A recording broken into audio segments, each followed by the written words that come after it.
we should be able to give all the items due consideration within the time, which is good. Can I just ask Ben, any apologies for today? Sure. We've had apologies for absence from Councillor Hinchcliffe, Councillor Robinson and Councillor Swift, for whom Councillor Scullion is substituting this morning. Thank you. So agenda item 2, declarations of interest. Do any members wish to declare any interest in any of the items today? No? Thank you. And there are no matters on the agenda today which require exclusion of the press or public. So I think we're okay with that as well. Thank you. Okay, agenda item 4 is minutes of the meeting of the Governance and Audit Committee held on 6th of April. So just to agree that those are an accurate reflection, or to note if anyone has any changes on those. Anything anyone wants to mention? No. Can I just ask, please, and on page 2, item 8, can we just have a slight adjustment to the wording on that, please? I think that the conversation was about the possibility of needing to reprioritise the internal audit schedule due to staffing constraints. And if I recall correctly, the committee may want to challenge me on this, but the committee felt that if this did happen, it'd be helpful to have a better understanding of the prioritisation criteria that would be followed, including any links to changes on the strategic risk register. So I think it's just to clarify that, if we can, please. Is that okay? Yeah. Thank you. So if we can just note that with that correction that they're okay. Lovely. So on to agenda item 5, and that's governance arrangements in respect to this committee. These were approved by West Yorkshire Combined Authority on the 23rd of June 2022, so they're presented here just for information. The arrangements can be found in Appendix 1 and 2. The items also to consider the proposed work programme for the year. So could I ask Angela, please, to introduce the paper, and could you also explain in that the reference to the police in that? Thank you. Thank you, Chair. Yeah, as you explained, this is the committee arrangements as approved at the annual meeting in June. Have appended a outlined draft work programme that sort of picks up the big items that will happen every year, whatever. It is then for the committee to determine what else it would like to consider, either coming out of those items or out of wherever else, but we can always supplement that agenda. It is a minimum, not a full complete agenda for each meeting. The terms of reference for the committee are in the first appendix on page 9. I think the footnote expands of these matters and uses the PCC functions. I think we probably need to take that away for some clarity, because it is policing and crime team functions. The policing arrangements within the Combined Authority are under direct governance and decision making of the Mayor, and there is a separate policing joint audit committee that considers matters of policing in a different part of the governance world. So I think I'll take that away and get that clarified. The policing and crime team, who used to be the former OPCC office, those staff were tupied across to us, and so there is a team working on police and crime matters, who are our employees, who are part of the Combined Authority, and they are covered by all the governance arrangements we have. It's the wider link through to police that is covered elsewhere. So we'll clarify that footnote, because I don't think it's quite right. Other than that, obviously happy to take any comments, questions, and if you have anything you wish to add to the work programme at this point or at any point through the meeting, we can do so. Thank you. Over to members. Any queries or comments on that?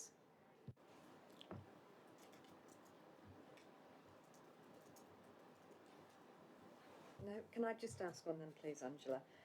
When I was looking across the mapping the work programme across the committee terms of reference, there were a couple of items in terms of reference that aren't on the work plan. I just think it would probably be helpful to make sure that all the elements of the terms of reference are covered somewhere in the work plan, so we can show that we are looking at every area that we're accountable for. Would members agree that's a sensible thing? Yeah.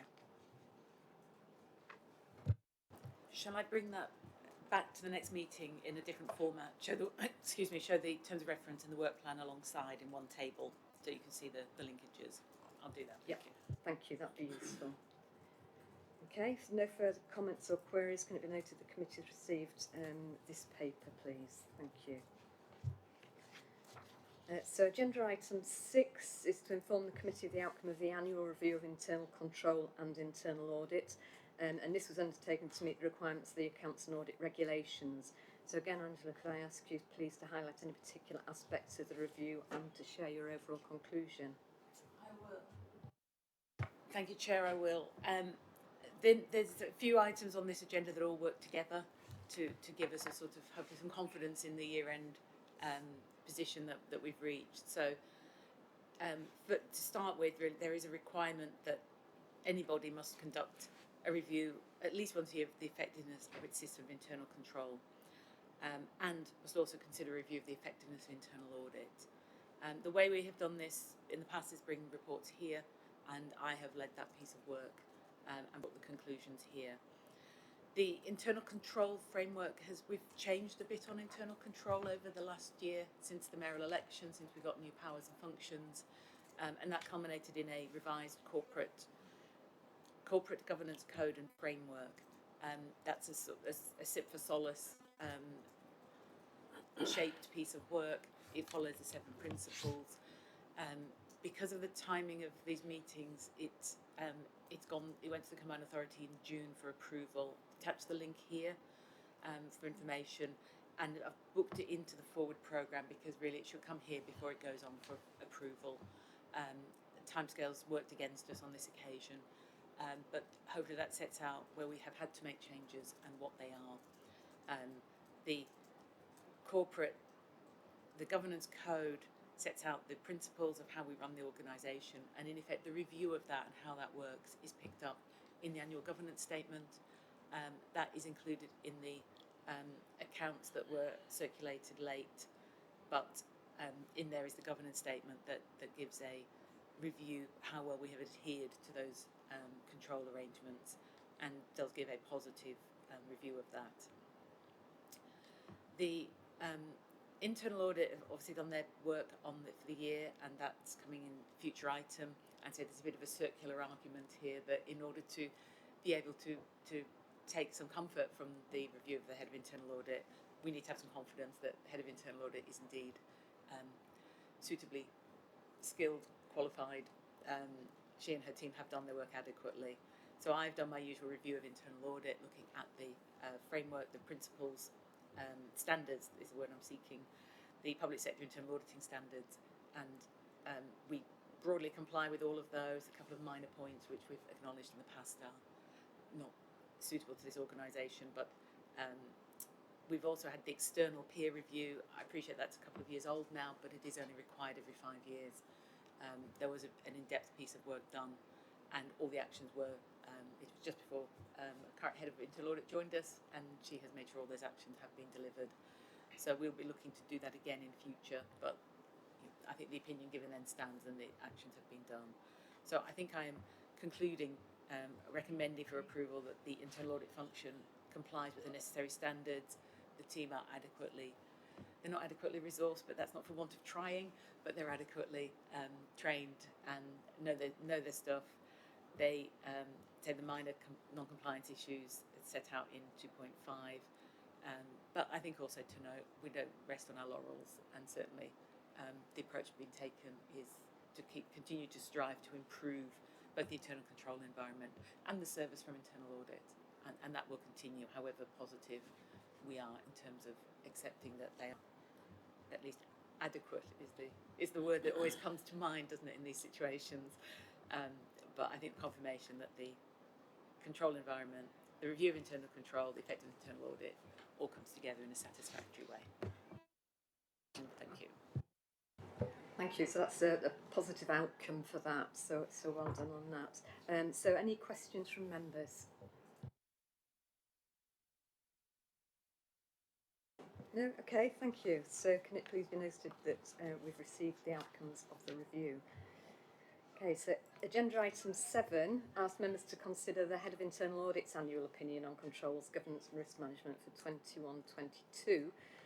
So Bron, would you like to take us through this one, please? Thank you, Chair.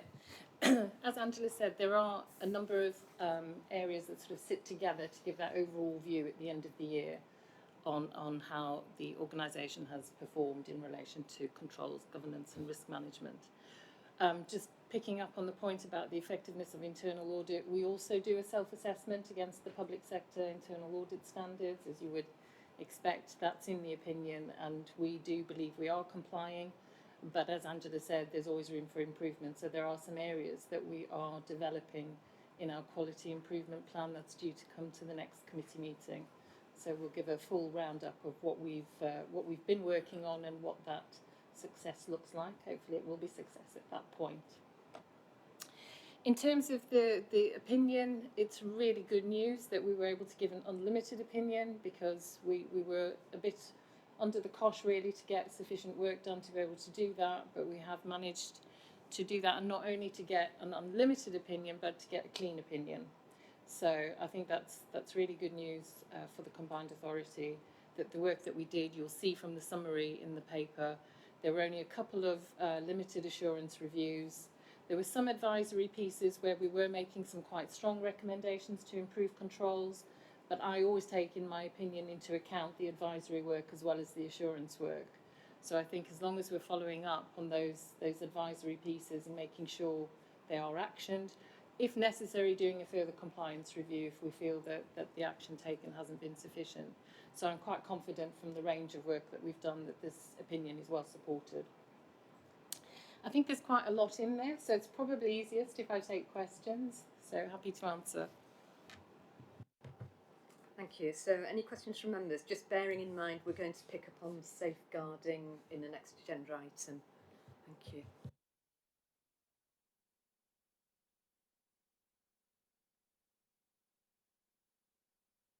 Councillor Scullion. Thank you. I just wanted those where there is limited assurance, and as the Chair says, we're going to pick up on the safeguarding issues. And I hesitated there, Chair, because we have been through this before, but in terms of the review of the bus shelters contract, is there anything further to say at this moment in relation to that? No, I think we're confident from the recommendations we've made and the fact, as we follow up on those, that they are progressing, that they are taking the action that needs to be taken. I think there is a broader question about contract management more generally, and so on the plan for this next year, we're going to look at it in the round again, as opposed to just picking up individual contracts. I do think there is some more work we can do to support the organisation, and that's about driving improvement and best practice. It's not necessarily a reflection that we think there are major issues with contract management. We don't. We think there are some specific ones, and actually by doing that central piece, we'll probably give more support to the areas that need it the most, as opposed to a broad brush, everybody go out and use these templates, do these things. It is compounded by some of the resources issues in the commercial team, who are the owners of the kind of the contract management standards, and so it's a bit of one of those, unfortunately, until we can get all the recruitment sorted, we do struggle to do that good practice and really sort of pushing it on to best practice. So that's an observation really, and something for us to build into the next plan. Thank you. Any other questions? No? Okay, thank you. So if we can just note that the committee's considered the report. On to item agenda 8 then, which asks members to consider the internal audit progress paper, and we've got Dave here as well to talk to us about limited assurance for safeguarding. So Bron, did you want to introduce us to that as well, please? Thank you. Thank you, Chair. So I think, as I highlighted in the report, we failed to meet the KPI for the first quarter. We've not concluded any of the reviews that we've started yet. But again, we're still struggling to get sufficient resource in. What we are hopeful of is that when that resource is in place, that actually next year we have a quicker transition from one plan year to the next. I think that's the aim of all audit functions everywhere, but we certainly have struggled with that because of the resourcing issue. So we understand that KPI is not met for this quarter, but we are quite confident that we'll be catching up, as it were, as we get the new work underway. And some of the pieces in there that were in scope when we did the papers are now progressing. So my confidence grows, shall we say, as time progresses. The summaries in the paper, some of them do relate to the 21-22 audit plan, but you've not seen them before, and that's why there are summaries in here of all of the work that's concluded since the last committee. So again, there's quite a bit of detail in there that spans the 2 years, so best, I think, if I give you the opportunity to ask me any questions, and then I presume Dave will cover the outcomes of the safeguarding report, which was the only limited assurance report for this session. Lovely, thank you for that. Any questions for Bron? Just a quick one. It's about the read across between the work that's being done here and the Mayor's pledges and ambitions around particular safety of women and girls in terms of public transport. And I wondered if you wanted to say something a bit more about that. That's a conversation, funnily enough, we've been having, because we are doing a bit of work with the VRU at the moment. It's quite a difficult line for us, though, because there is another audit service that does some of the joint PCC police work. So some of the reviews will be picked up by them. Where it's stuff that relates absolutely to the way the CA works and follows CA's policies and processes, it will sit with us. So at the moment, it's likely that the shared service, the police PCC shared service, will pick up those specific reviews. But we just like to keep our sort of hat in the ring. And I do meet regularly with the head of that audit service so that we do share any outcomes or findings that we believe are of import to both of us. Okay, thank you, Chair. Recruitment, I know I must sound like a broken record. I saw you had an advert out for a senior auditor that closed very recently. I was just wondering, how many applicants did you manage to get? We got one applicant who's not suitable, so we are a little bit downhearted about that. But interestingly, an ex-colleague of mine who retired is looking for some part-time work, so you never know. Watch this space. Thank you. Councillor Pandor, did you have any questions? Or? Not at this moment. Not at this moment, Sam. Okay, I've got to. Yeah, I know. We're all very quiet today. I've got a couple, if I may, Bron, please. I was just looking at the list of outstanding actions, and they sort of lack context in a way, in understanding how far overdue they are. So I was just wondering if you could give some thought to how we can get better visibility on that, and at what stage they turn from an issue to a risk, because I'm assuming if they're on there and have been picked up as a problem area, at some point they may turn into a risk if they're not dealt with in a timely manner. That is an absolutely spot on point, because I mentioned we were looking at the quality improvement plan. The follow-up on recommendations is an area we're doing quite a bit of work on at the moment. So we're hoping for this following year, so the 22-23 plan year. It's a sort of a truism, isn't it? Your audit work isn't done until the recommendations are implemented, because you've made no change until that point. So we recognise that we need to do more, not just the overdue ones. And we used to report quite a while ago on how long things had been sitting there, but the actual reports got a bit clunky and a little bit difficult. I think there's an opportunity to bring a bit of narrative around it that just gives the sense of where we think there might be risky ones. So you're not doing it chapter and verse. You are actually doing it on a risk-based approach. But we also want to pick up, I think Councillor Robinson made the point at the last meeting, the in-progress ones, sort of, are we content that progress is happening as quickly as it should? Are they likely to become overdue because they're not getting enough of a push or enough attention? So it's an area that we're currently working to develop new processes around, and again will be in the quality improvement plan, which we'll report back in October, I think is the next meeting, where hopefully we'll have made some good progress on this, and what you'll see in the report is the outcome of that work. Lovely, thank you for that.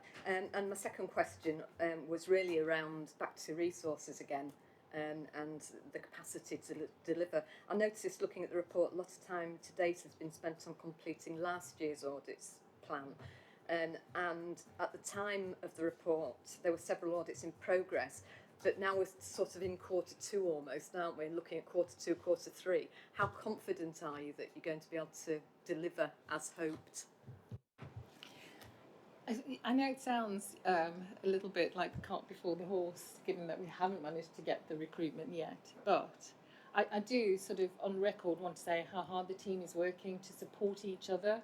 So what we've got, during COVID, it was a lot more difficult to work. We'd already instituted some agile auditing before COVID struck.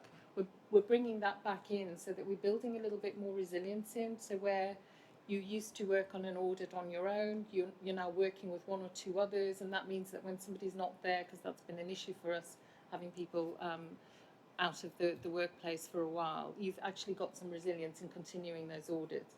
So what I'm hoping that gives us is actual completion, quicker completion of reviews, rather than them sitting with one individual while we wait for them to either come back to work or we're waiting for more recruitment. So bringing back in some of that agile auditing is helping enormously with that. So my confidence is not bad, but I am still, quite desperate really just to get some more bodies around the table. Thank you. So hopefully by the next meeting we should start to see you catching up with the delivery as per the schedule. I would absolutely hope so. Wonderful. Thank you for that assurance. Good. So if there are no other questions on that side of it, could I ask Dave Pearson please to talk us a little bit around the limited insurance rating for safeguarding and the sort of work you've been doing to address that? Okay, thank you, Chair.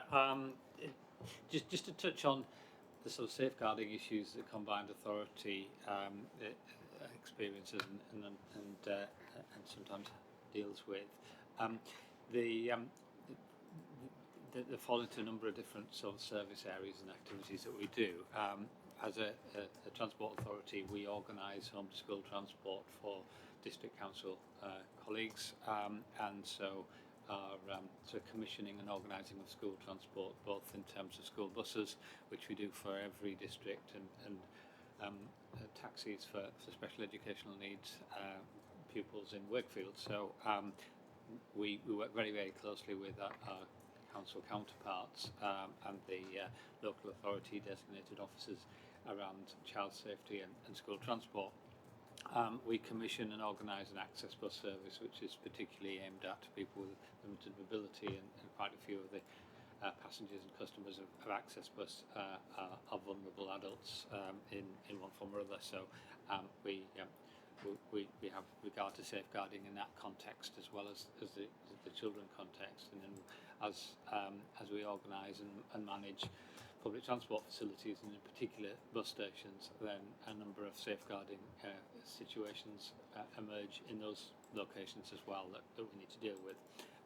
And from time to time we across all of the organisation might involve and organise events which may involve children or other vulnerable people. So that's a sort of range of activities where safeguarding is an issue across the organisation. Taking the recommendations of the audit, I think the sort of limited assurance was fair. I think we did quite a lot of activity around safeguarding, but very much sort of led by our council colleagues in terms of the education space, and we probably weren't pulling it together in the form that we should do. So the Combined Authority now has a safeguarding policy, and that has reflected some of the recommendations in the audit report as well. So that's been adopted and it's in place. We have a designated safeguarding officer post. That's actually a vacancy at the moment, but the head of passenger experience is that's the post holder, and we've got a new person coming into that role in 2 weeks' time. So we've got a head of service who has safeguarding as very much written into their role profile and their job. We have designated safeguarding leads in each of the particular relevant areas, service areas, and we have a safeguarding forum which draws together safeguarding leads, other colleagues involving health and safety and training and other things, so that we can we can have a forum that actually addresses safeguard issues, both in terms of the general sort of procedures and policies, but also to have learning from any incidents that and actions that arise. So the policies in place. The second recommendation in the audit was to improve our recording. We do have a what we call a safeguarding dashboard, which we sort of collate activities and incidents and situations across the service area, and we'll present that through our regulatory and compliance board, so that there's visibility of the safeguarding incidents, and hopefully we can take some learning from them and some actions from them as we do as necessary. The safeguarding, the audit and the safeguarding policy sort of identifies a need for training of individuals, and that's being built into our learning and development plan for particularly for my directorate, where most of these activities occur. And finally, I think the audit recommendations highlighted some issues about record keeping. Just to explain how we deal with DBS checks, is that the DBS checks are responsibility of the employer of the bus or taxi driver. We make it a contractual obligation, and we're strengthening our sort of contract compliance management monitoring to make sure that record keeping is up to date, and we do spot checks to check that drivers are who they say they are, and that they are licensed drivers, because that's one of the risks, particularly around the taxi and small minibus activities, where if somebody hasn't been DBS checked and is a regular driver, then obviously that's a problem. So I think we've strengthened all of the areas of limited assurance, and hopefully I can clarify to the committee any particular issues and concerns that you might have. Thank you for that summary. So a lot of work's been done, and it sounds as though it was policy and process rather than actual safeguarding risks, if I'm interpreting that correctly. Is that right? Yeah, lovely. Any questions from anybody on that? No? Lovely. Okay, thank you for that. So can we note that committees consider the report, and Bron will come back to us with a mechanism to get better visibility on progress. That would be lovely. Thank you very much. Okay, agenda item 9 is the external audit progress report, and the consolidated report was signed off 29th of April, so this document provides an update on external matters that have occurred since the last meeting. I think reading the paper, to me of particular importance is the letter which is attached at Appendix 2, which requires a response that details the role of this committee in the prevention and detection of fraud. And to me that question really goes to the heart of one of the areas of this committee's remit, so I think we need to be really confident that we are content that we do get the necessary level of information to give those assurances. Angela will be drafting a response, so we'll get a chance to look at that before it goes, but I think it is worth asking any questions now if we have any concerns or comments on that. So could I ask Angela to bring us up to date firstly with items 2122, and then I think Mark from outside from Mazars is going to highlight any matters of particular note and talk through the letter a little bit more. Is that okay? Thank you. Thank you, Chair. Yeah, the paragraph 2.1 talks about the 2020-21 account, which feels some time ago, but still outstanding was the whole of government account, which leapt forward recently and then took another step backwards, that we were finally provided with the spreadsheets needed to make the submissions the date of August, but apparently there's some issues with those spreadsheets and they're going to be reissued. So we may finally at some point get to an end for 2021 at some point soon. As you know, the accounts were signed off on time, all done, dusted, finished. This just hangs over us and means the auditors can't formally conclude their audit work for that year. The timetable for the audit for the 2021-22 accounts, we discussed at the last meeting. We acknowledged reluctantly that for a variety of factors, primarily the complexity of this year's accounts, the delay in other auditors completing the police accounts for the odd period to 10th of May last year, combined with constraints on auditors nationally, we were going to be in a world where we're going to get the audit done much later than usual. Notwithstanding that, there is a publication date of tomorrow, technically Sunday, but in reality it's tomorrow, for draft accounts, and I'll pick that up in a later agenda item.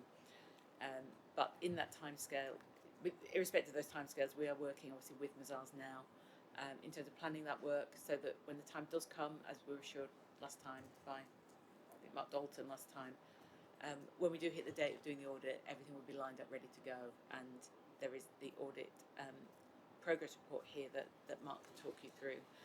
We've added in as Appendix 2, as the Chair said, one of the pieces of work that is we're being asked to do by the end of September. There is a letter to those charged with governance, asking for responses to a set of questions in that letter. The proposal, because the timescales are the end of September and our next meeting is the 13th of October, suggesting that we will draft a response as we have done before, share it around the committee via email over the summer, ask the Chair to formally sign that off, and we'll bring it back to the October meeting just to confirm the final version that was sent off. We do a similar one from management as well, and it's part of audit, I think, getting everything lined up so that when they're ready to hit the ground with the audit, they've got everything lined up ready to make that happen. So if you're comfortable with that in terms of the approach to the audit letter, it will capture that in the minutes if we can, just to be clear that you're comfortable, we delegate that final sign off. And I think probably over to Mark for the talk you through that appendix and take any questions on the matters in there. Thank you. Thank you, Angela. I'll take the report as read, but highlight the key areas of the plan for your consideration today. So at this stage, I'd like to point out that due to the increased level of expenditure at Wicker, this is now classed as a major local audit. So the plan that we've got in the pack today will have to be reviewed by our quality partner as well. We're not expecting there to be any changes for that, but if there are, we'll bring it back to you and make you aware of anything that has been highlighted by them. So that said, if I could draw your attention to page 63 of the agenda pack, you'll see a helpful summary of the functions we've been appointed to perform.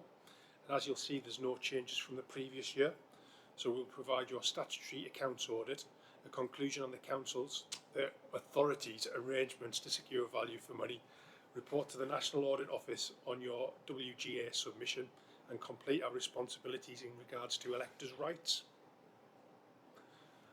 As Angela's already discussed, on page 66 we've provided a bit of a timeline in regard to how we plan to complete the audit, hopefully with it being completed early in 2023. And in line with National Audit Office guidance, our value for money commentary will be reported 3 months, if not before, the date that we sign off on the final accounts for 2022.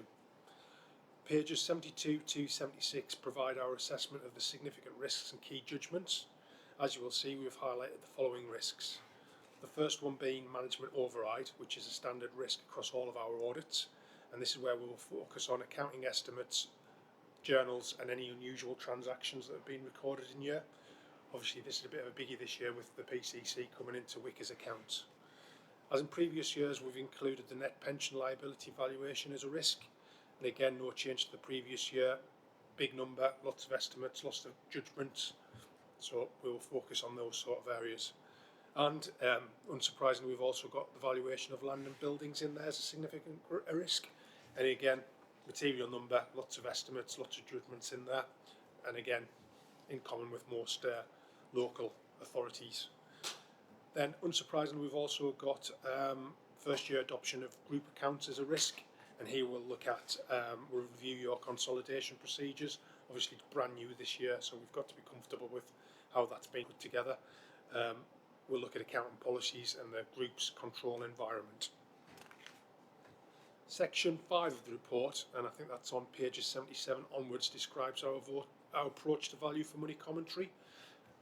And again, no real change to last year. There's 3 criteria for our assessment, those being financial sustainability, governance, improving economy, efficiency and effectiveness. And at this stage, it's fair to say that we haven't actually completed our planning in this regard, but we're not expecting any significant weaknesses as at this stage. Section 8 of the report, page 85, confirms our planned approach to materiality, which is currently based on 1.5% of what we expected at the time to be gross expenditure, and that was by combining last year's West Yorkshire Combined Authorities expenditure with the Police Commissioner's expenditure. So at the planning stage, materiality was worked at around £18 million and slightly higher for the group at 18.25 million. Performance materiality is circa 9.9, we'll say 10 million, and slightly higher for the group.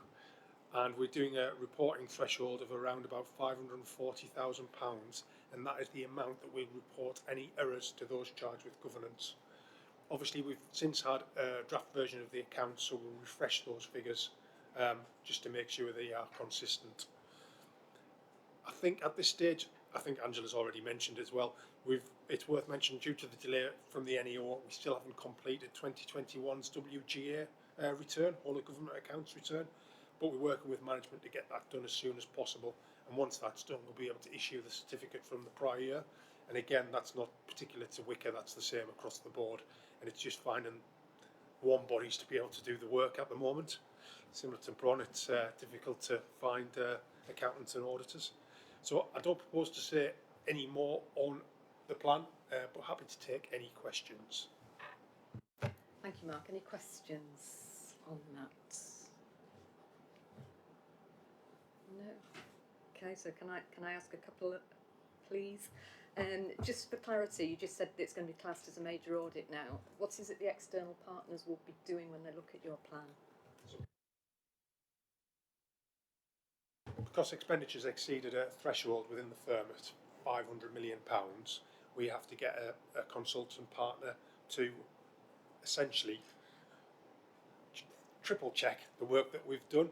So they do it at the same stage as we'd be doing the audit. So they'll review planning, they'll review the work that we've done at execution, we call it, the stage when we're doing the actual work, and they'll review any of the outputs as well. So when you report to you, they'll review those reports as well, just to make sure everything's correct.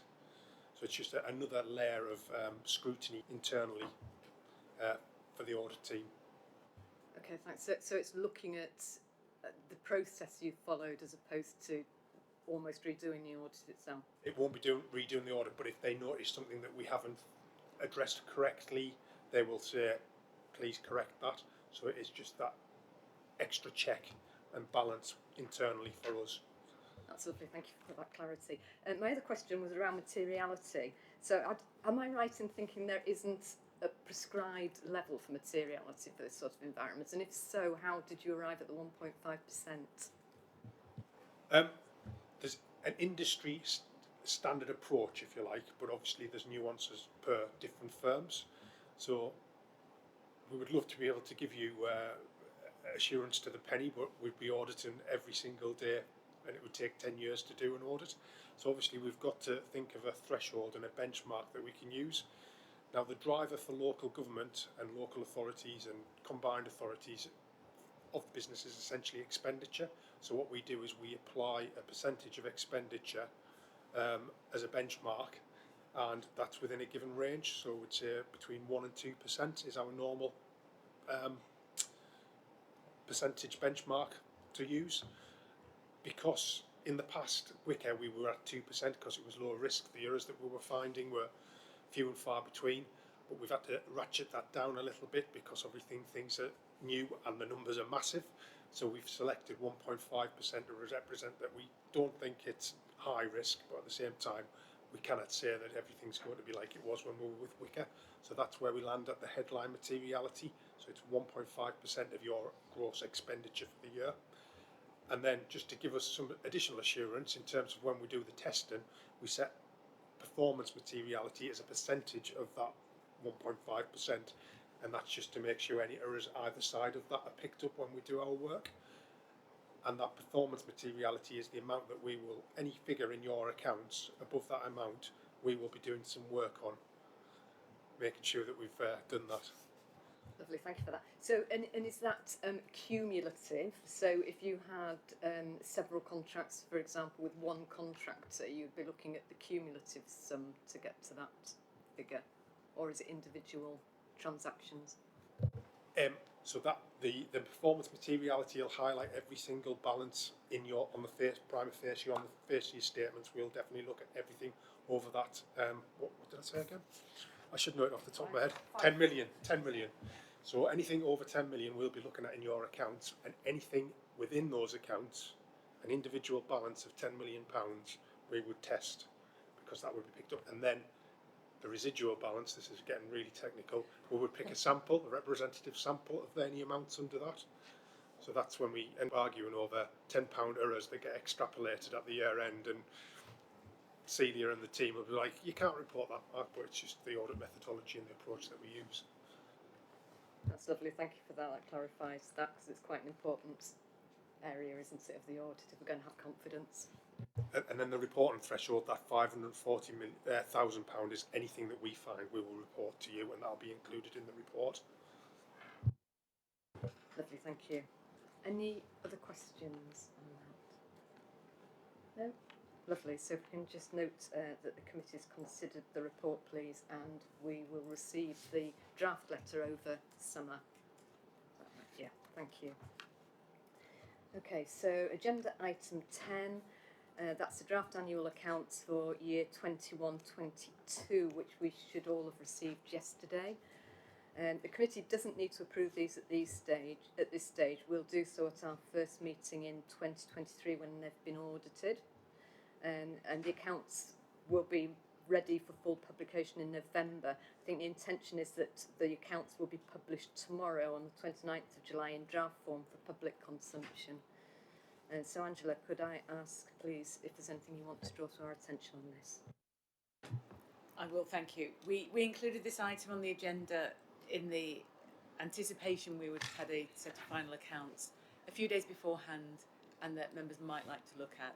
As we said, the procedure at this point is I've gone through those accounts in detail. I will be signing them off for publication, pre-audit and for public inspection. The committee is not required to do that, but given later in the year or later next year, you will be asked to sign them off. We thought you might like early sight of them.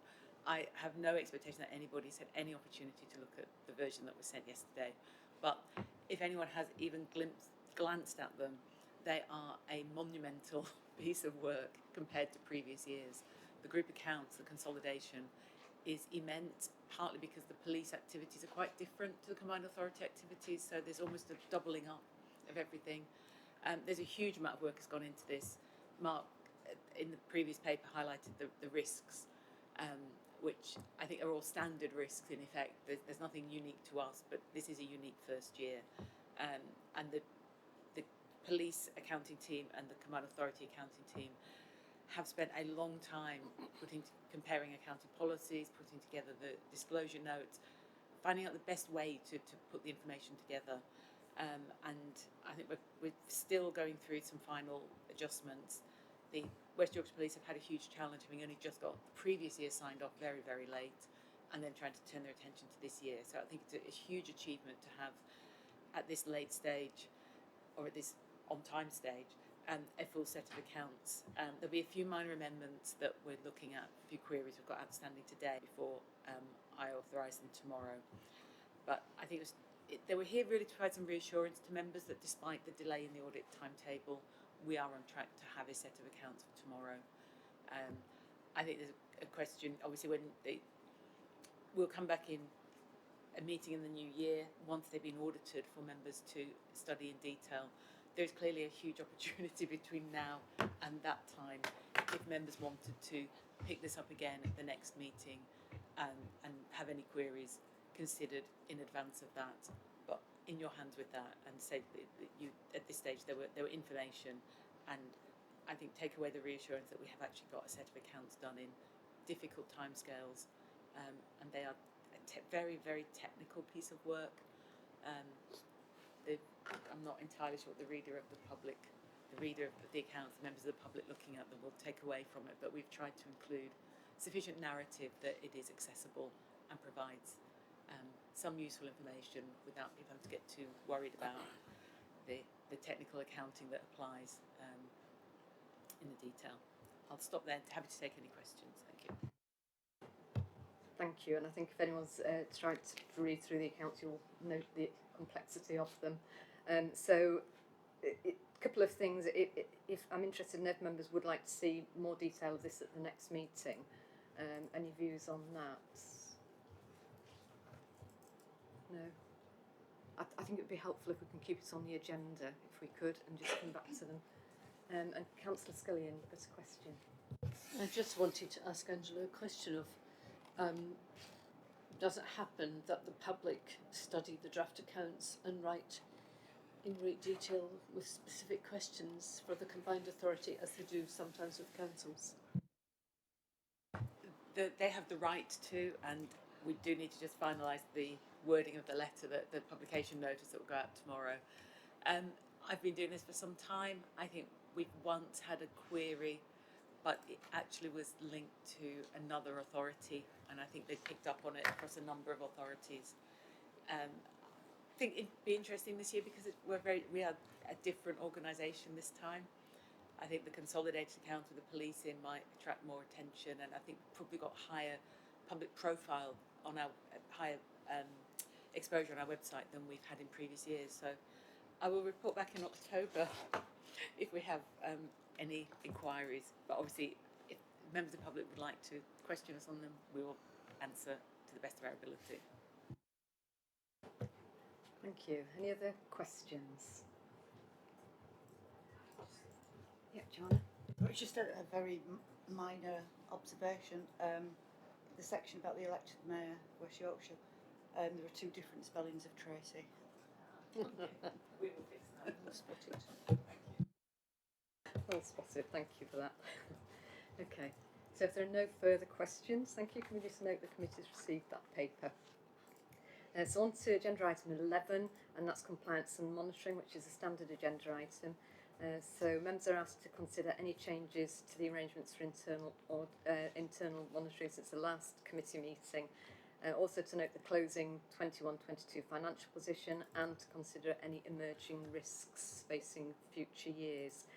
So Katie, are you presenting? Bron, are you presenting this one? Or is it Andrew again? Sorry. Okay. Thank you. Yep. This is a report that's been brought to this committee for the last few years, but I think what we're finding is we're spinning some of it out into bigger papers, and I think over the next year we might be developing that further with the chair. So you've got risk covered now in a separate paper. We've pulled treasury management out into a separate paper following the conversations last time. So I think we'll be looking again at the information in here and make sure it does provide all the information you want. It is basically the statement about internal controls, any key changes or any issues in the year. So I think we've flagged in here, there have been no significant changes to internal controls. Flagged that internal audit are looking at compliance audit in transport property services. Treasury management is separate. Key indicators, there have been no reportable accidents that need reporting to health and safety executive. Key indicators in finance team are up to date. The outturn positions covered here. This has been reported to the Finance Resources Committee, so we've ended up with a slightly larger surplus than expected. That will be all to the good for this year because we are recasting this year's budget in line, I think, with all local authorities, not just in West Yorkshire but nationally. The twin impacts of inflation and some of the stuff flowing out of Ukraine and other pressures is impacting on budget, so we are re-looking at all of that. So there's just a confirmation here of the figures we have also taken in parallel to Finance Resources Committee. We are the Combined Authority on Friday approved alignment between our concessions and attended services budget, but in doing that noted that there is still a huge task for the team to model the different impacts of inflation and operator action, and government funding and bus funding remains a high risk area for us all, and we'll be reporting back later after the summer about some of the actions we're going to be taking and some of the options around the risks on our budget, of which inflation is the biggest element. We don't have a balanced budget for the following 2 years to start with. We've been doing 1 year budget based on the fact there were so many uncertainties, we were building assumptions on assumptions on assumptions, and it wasn't particularly manageable. But we are trying to do the 3-year forecast that's particularly pertinent on inflation, because some of the inflation, depending on the timing of contracts and services, some of it has already kicked in, some of it won't kick in until next year or the year after, depending on how contract prices have been agreed. A positive outcome now on the capital. It's probably one of our biggest spending years. A lot more still to come on that. And I think that's probably it really so the information for noting at this point, but happy to take any questions. Thank you. Any questions? No? Okay, can I ask one then, please? You described that there's a review being undertaken on the year-end variances. Will that come back to this committee? So the audit work is part of Bronze Audit Programme, so it will be reported back to this committee when it's concluded. Lovely, thank you. Okay. If there aren't any other questions on that then, can we just note that we've considered the paper and move on to agenda item 12. This was requested at the last meeting to give the committee a bit more oversight in terms of treasury management arrangements in place for the combined authority. So again, Angela, could you introduce this? Thank you. I will, thank you. It's a little briefer than we intended, but it shows direction of travel. We'll be bringing a fuller treasury management report in October. We had the presentation from colleagues from Leeds at the last meeting. We are working with them about the sort of format that we can provide a report about prudential indicators and give you some further information on an ongoing basis. The timing hasn't quite worked for this meeting, predominantly because the same teams are trying to do the year-end close down, both at Leeds and here. So there's a little bit of capacity now over the summer to work on that. However, we do continue with our regular discussions on treasury management. We had one recently. Very unusually, there's been 2 minor breaches. They're technical breaches, but they have not in themselves brought great risk upon us, but they have been properly reported, and I'm therefore properly reporting them through here. They're set out in the paper, but they minor administrative errors that the team have looked at, and we are assured of being put in place. One, because of the timing of a timing difference, a timing issue of approval coming through. I'm comfortable with the actions they've taken, and comfortable that these don't.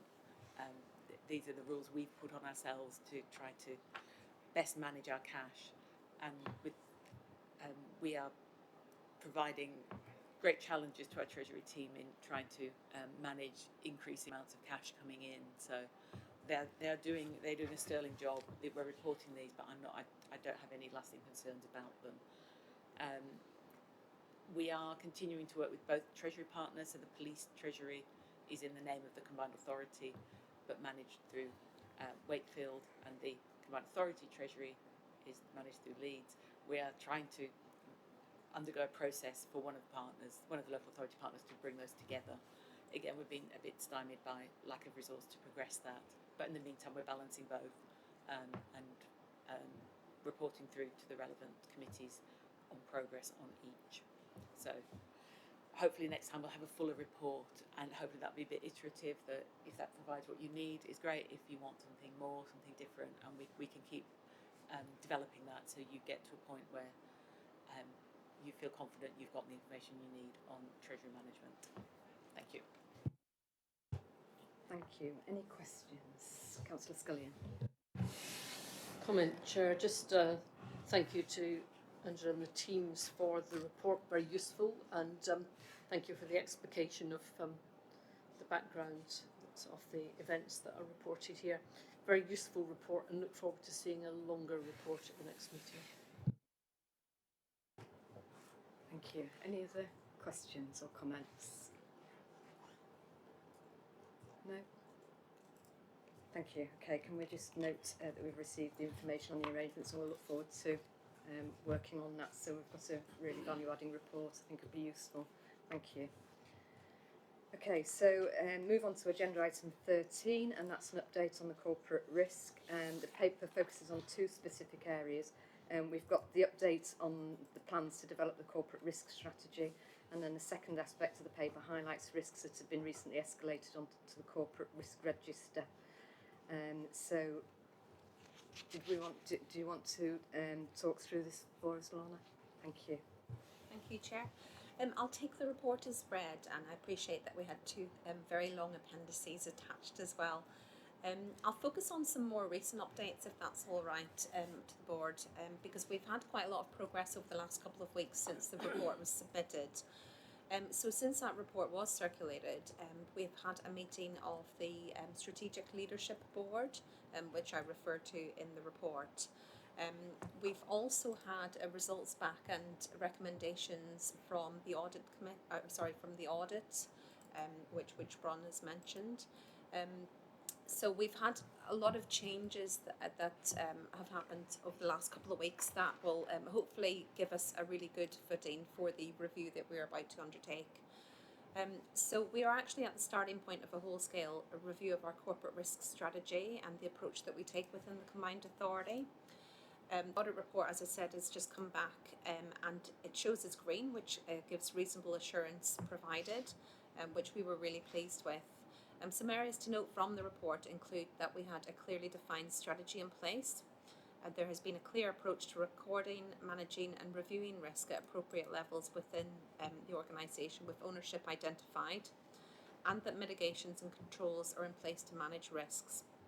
We still feel that given the changes to the organisation over recent years, and particularly the landscape that we're operating in at the moment and the number of challenges that presents, that there's always more that we can do.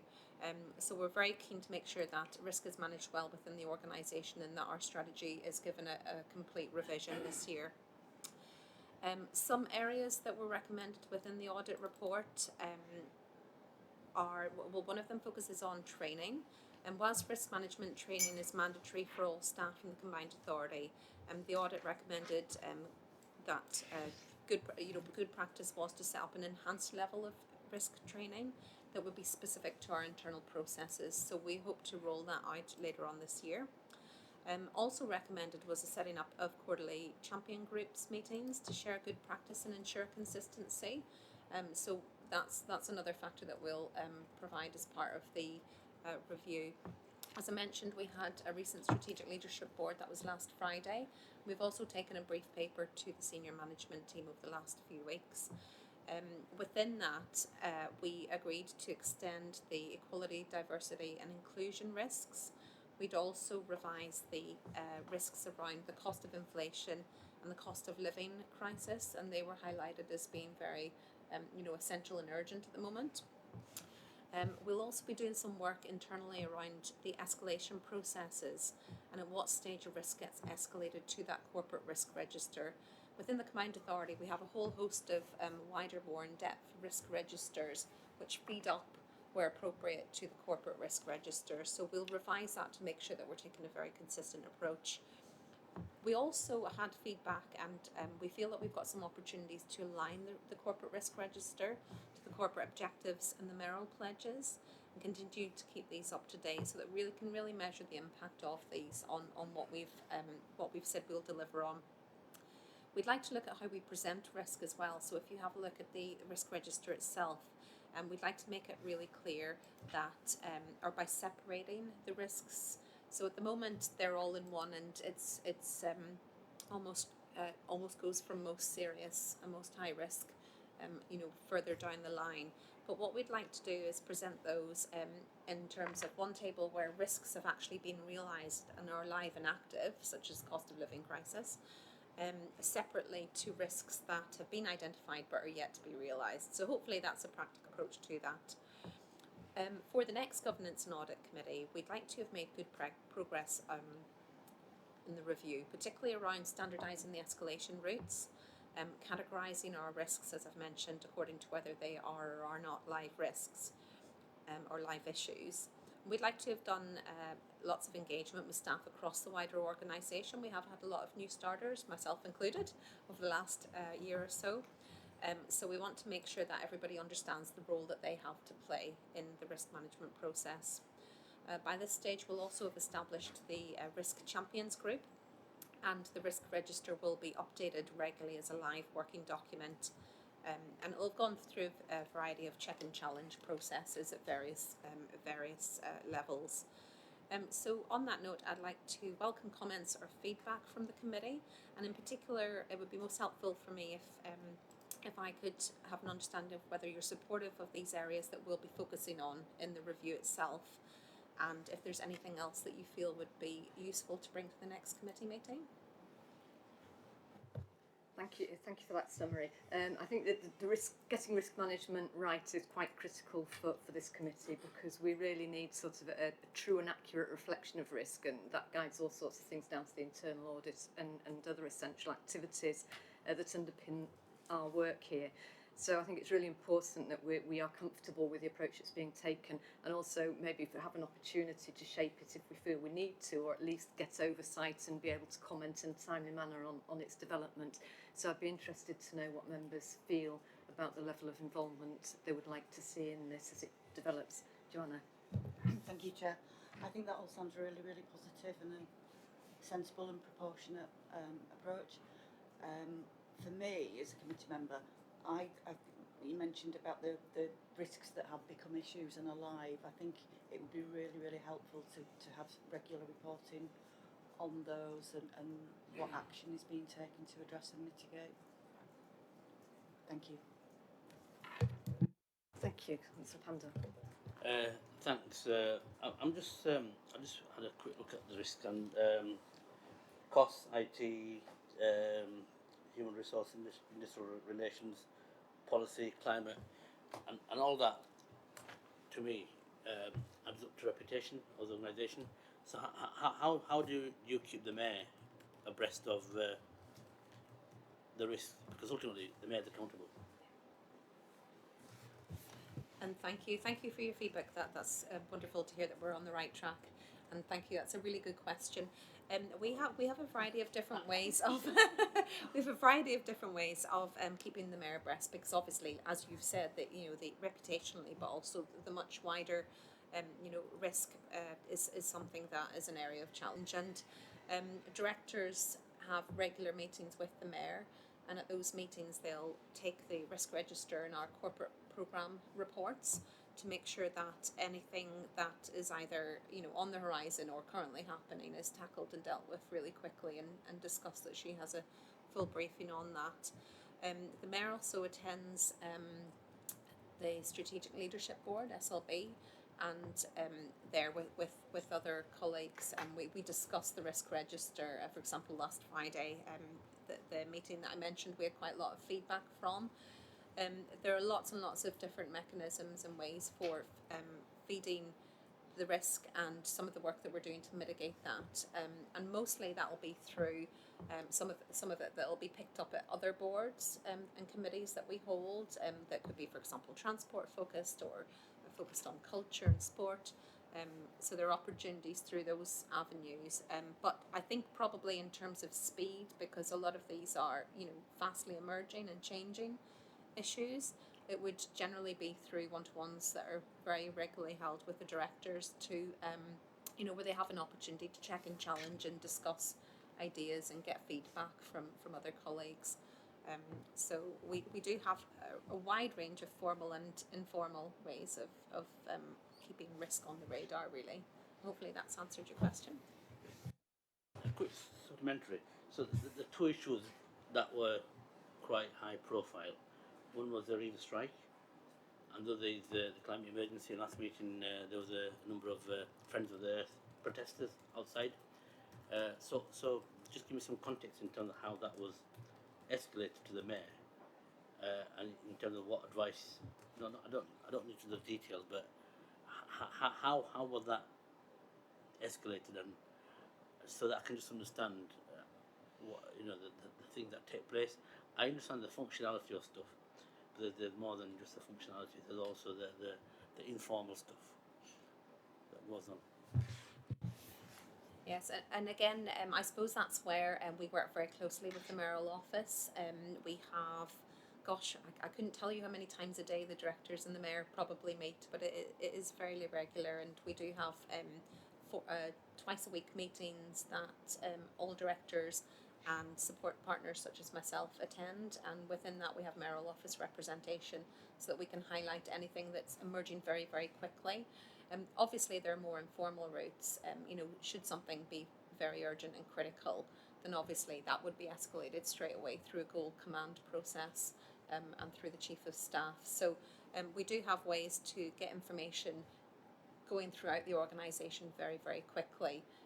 Some of the examples that you've given where things have moved quickly and sorry? I give 2 examples. Yeah, that's why sorry, the 2 examples that you gave where things escalated quite quickly in terms of we didn't have weeks and weeks of notice, so that's when we would use some of those informal mechanisms as well as the boards and committees and those more formal governance structures. Sorry about this. Suddenly got another question in my head. I was hoping to finish by 12. So there's a lot of risk in there in terms of the unknowns. So how are you managing them? How are you mitigating them? How are you sort of making sure that the organisation's reputation is intact? And how can the mayor get more on the front foot?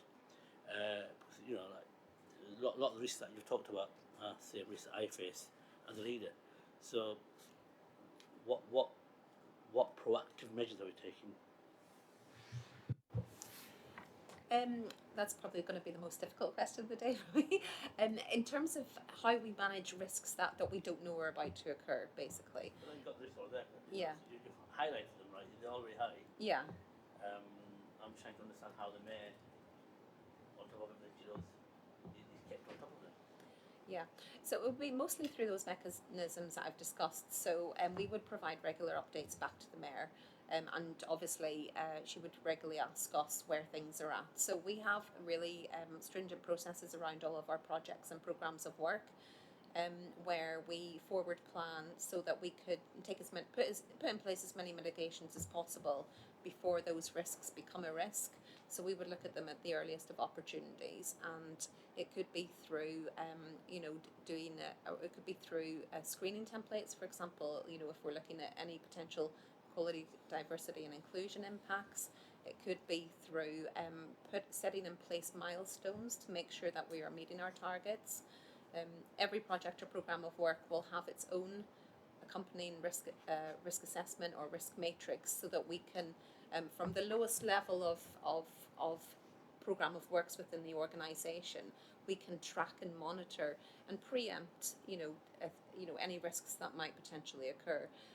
Obviously, the corporate level or the corporate risk register is the most, the highest level of risk. So underneath that, there are hundreds upon hundreds of individual risks that have been highlighted through individual work programmes, and that's where that would feed back into our plan of works or our programme management reports, which directors would take to their one-to-ones with the mayor, and they would go through in detail. So that's where any potential risks, progress, any mitigating factors, all of that could be discussed. Just quick before so how does the chief executive engage? You mentioned other people, but the key person, the main person I would have expected, the conduit between the mayor with the chief exec. So how does that take place? Sorry, I should have mentioned. Yeah, obviously, I'm focusing on directors because they own the portfolios that are very specific to our programme of works. But the chief executive, obviously, we do have. They would have regular meetings as well. We also keep the chief of staff and other mayoral staff from communications teams, for example, from the complaints and caseworks teams, and we all link in and work very closely to make sure that we understand what's happening. We understand what's on the horizon, and we can make sure that we escalate as quickly as we need to. So there are lots and lots of formal and informal ways of doing that. Hopefully that's answered your question. Okay, thanks. Thank Got 5 more. Not really. Thank you for that. I mean, this is an important question because it's no good just having a document that doesn't live and breathe and provide the information that people need in a timely manner, isn't it? Will some of these things then around communication and stakeholders and things be captured in your risk strategy? Will it all be mapped out in there? Yes, absolutely. Certainly after today, we'll make sure that it's very explicit and really well mapped out. One area of the review that we are focusing on quite quickly, because we understand the importance of, and that's around escalation rates. So actually that will capture colleagues around the table's questions really nicely, I think, because that'll cover all elements of the organisation through, from the governance structure through to, teams delivering projects. So it'll be really clear and transparent in terms of how that works. And that's where we're looking for, again, as I've mentioned, some consistency around at what stage do we escalate, who do we escalate to, how does that work. So we are process mapping that entire element of the strategy so that it's really clear. And we'll include that in our communications and training to staff so that everybody understands, the routes that they can take or the process. That's lovely. I think that'd be really helpful, give a lot of clarity around that. So, and can you just remind me of the timeline again, sorry, on completion of this? Yes.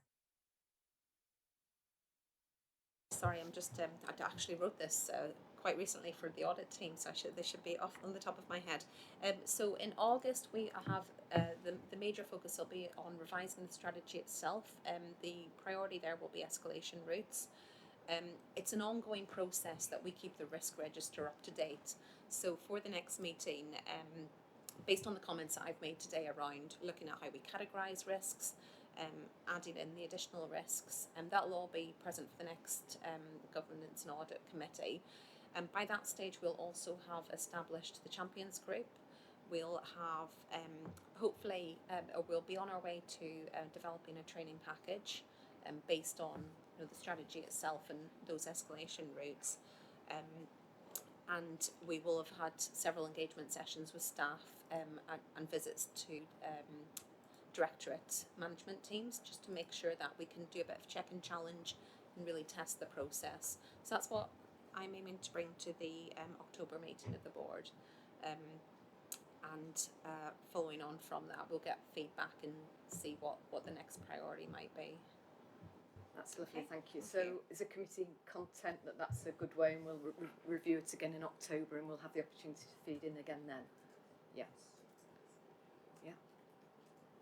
Lovely, thank you for that. So if there's no more queries on that, did anyone have any queries on the actual risks themselves? No? Okay, lovely, thank you. So you can note that we've considered that report, and then move on to the final agenda item, which is agenda item 14, which is the annual accountability review, which provides the reports about complaints and concerns that have been raised. And again, Angela, sorry, it's you again. Thank you. I'll keep it short and sweet. It's a requirement of our constitution to bring this paper to Governance and Audit to report any complaints and concerns, and it is a nil report. There were none. So I think it's here for, to comply with our process. I think also just to note that we also bring back anything that's arisen through the conflicts of interest policy in terms of applications, and we have tidied those conflicts of interest arrangements up a little bit, because the Combined Authority agreed that at the annual meeting, but just to make sure that the change we had from non-voting to voting members of the LEP on committees, we made sure they're now captured by the conflict of interest arrangements. So just tightened that to make sure it's absolutely as robust as we can. But no actions required other than to note that this was a nil return this year again. Lovely, thank you. Any questions? No? Lovely, so we can note that we've reviewed that. And that brings us to the end of the meeting. So thank you everyone for your contribution. Thank you.